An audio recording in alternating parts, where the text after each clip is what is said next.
To preface this, I love to drive. Like hours-long drives to nowhere with no destination in mind. Just me, my music, and the road ahead of me.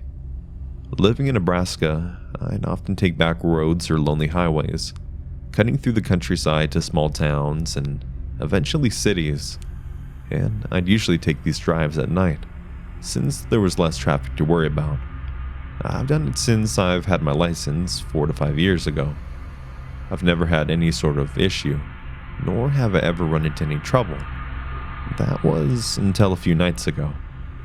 For reference, I'm a relatively small 22-year-old female, and as I've stated before, I often take these drives completely and utterly alone. They're a good way to clear my head when I'm stressed, upset, or overwhelmed, or for me to get a plan together to sort personal issues out. I've also done these long and lonely drives to get away from the toxicity of my household, when I used to live with my parents as a means of coping with their alcoholism. Though now I've moved out and I'm in a much better place mentally, I don't really have the urge to get in my car and just drive anymore. However, on the night this event took place, I was feeling pretty overwhelmed, stressed, and anxious, with a clusterfuck of personal issues I'd rather not get into.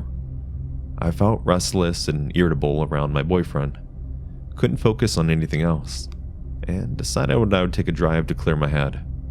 My boyfriend was understanding and told me to be careful, and not to be gone for too long, since it was getting pretty late. I agreed, gave him a kiss goodbye, and left. I drove around our city for about 30 minutes, but I was starting to feel on edge about everything transpiring in my personal life, so I decided to drive further north down those familiar dark, winding, and one-lane highways. I kept my car at a steady 65 miles per hour, taking the turns at a slower pace in case of a deer jumping out of nowhere at the bends, and I was just admiring the vast empty darkness of the snow-capped fields and barren trees. It was honestly a bit creepy being all alone with no cars in sight, in seemingly the middle of nowhere. The few houses miles back from the road, lightless, and the dead cornfields withered away and covered in snow. It was like something out of a horror movie, and I half expected to see a ghost pop up in the rearview mirror, or see someone clamber out of those patches of trees dotting the horizon. The only light came from my headlights, and even then, I still strained to see through the inky darkness of the night. By now, it was just after 11. I told myself that once I made the familiar roundabout, that would either take you to a small town or back up towards the city. I would head back to the city and home.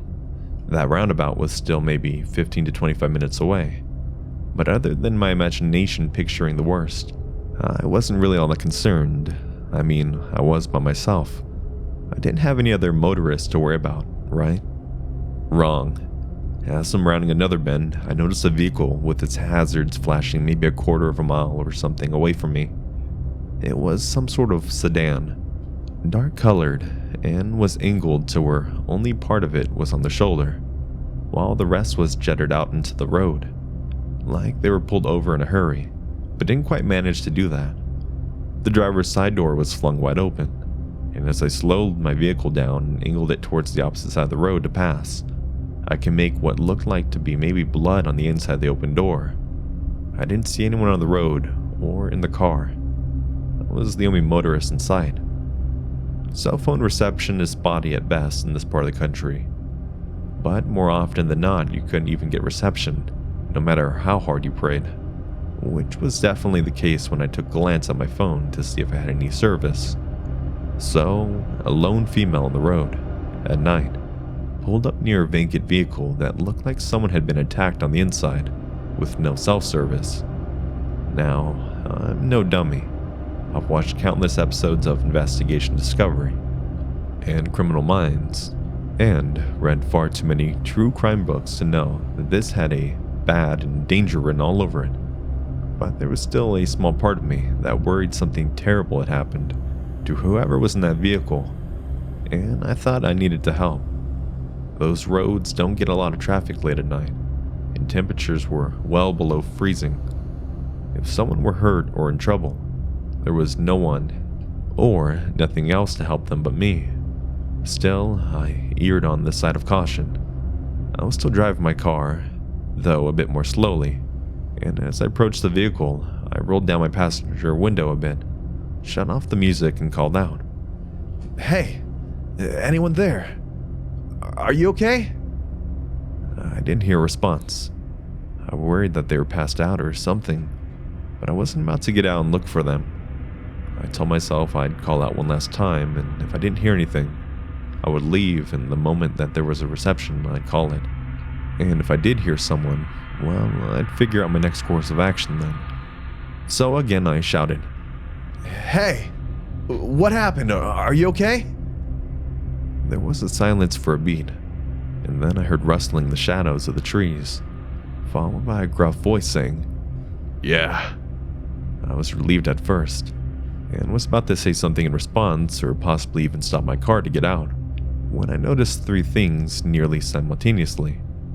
As I inched my way past the front of the sedan, I noticed there was no damage to the hood or anywhere else in the vehicle, which I found strange considering the blood on the inside of the door. In the rearview mirror, I caught a glimpse of someone coming out from behind the sedan, and they were making their way towards my car fast. The person did not have any blood on them or appeared injured in any way, wearing a mask, not like a face mask for COVID or a ski mask or anything normal, but one of those masks that you would see in the Purge movies, and they were holding something in their hand. I don't know what it was. I couldn't get a good look, but from its length and shape, my guess was maybe a tire iron or a crowbar or something.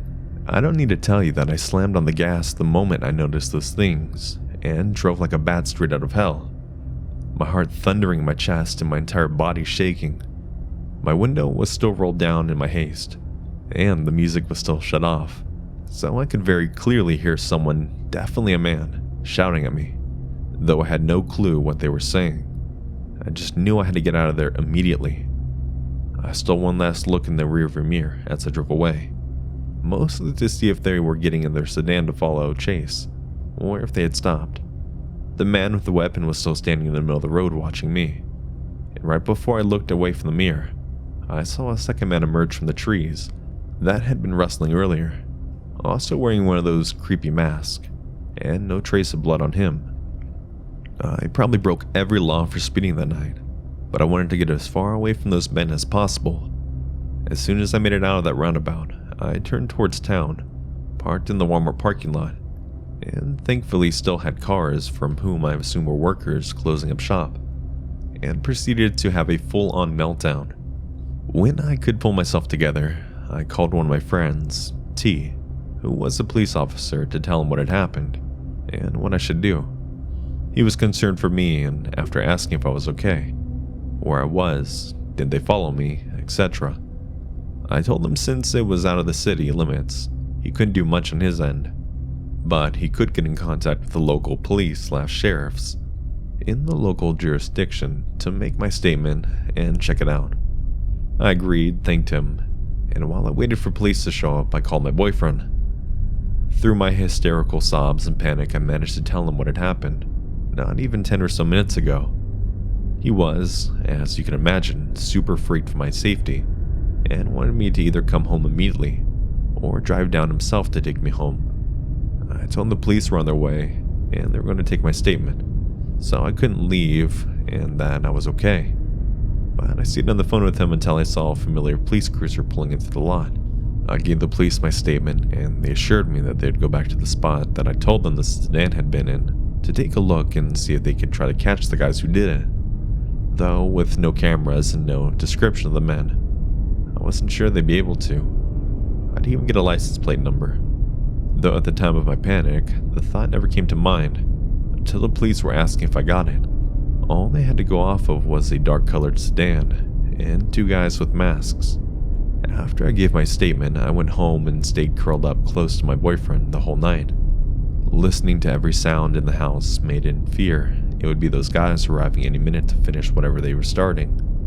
Since the incident, I haven't heard back from the police about whether or not they had any leads, and I'm not sure they ever will.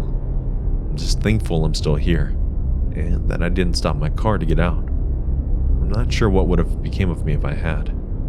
I still have many questions that have no answers. What were they doing? Why? Was that blood on the inside of the car? Or was it just a ruse to get more attention? If it really was blood, did they hurt someone else? What would have happened to me if I stopped my car?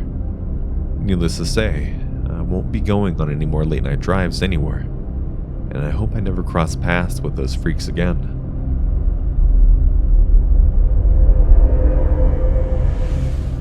Hey friends, I want to thank you for checking out today's video.